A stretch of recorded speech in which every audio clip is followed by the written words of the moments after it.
Me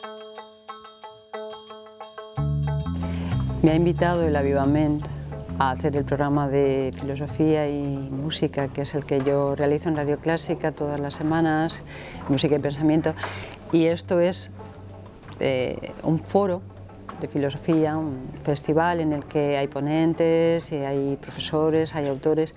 Pues he pensado que el concepto que podía unar todo eso, que podía unar un lugar como este, el IVAM, la filosofía, la música, la radio, era precisamente un concepto como el de la escucha. La escucha es fundamental en todos esos ámbitos, en la radio, en la música, en el pensamiento, y es un hilo conductor, un hilo sobre el que todo eso se construye y que al mismo tiempo permite que se desarrolle. Y precisamente la escucha en un tiempo como el nuestro, que hay tantísimos medios de comunicación al alcance de todos y que todos empleamos, no es una práctica habitual. La escucha profunda, y mucho menos aún la escucha del pensamiento, la escucha de la reflexión.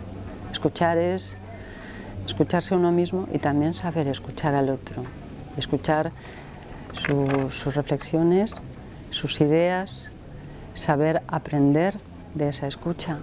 Y considero que no le dedicamos el tiempo suficiente a todo eso. Queremos información muy rápida que enseguida nos sitúe en 4 coordenadas y ya está. Y la filosofía requiere un espacio muy distinto, que no es, como digo, como he dicho en el programa, no es el de la urgencia, sino del sosiego y el esfuerzo. Una de las ideas más importantes que se podían llevar a cabo, y además es una realidad, no solamente ha sido un proyecto de unas cuantas personas muy vinculadas a la cultura, sino que han tenido y siguen teniendo, porque es la 3ª edición, la capacidad de hacerlo una realidad. Me parece tan importante lo que está haciendo Avivament, que lo único que deseo es que siga haciéndose muchísimos años más.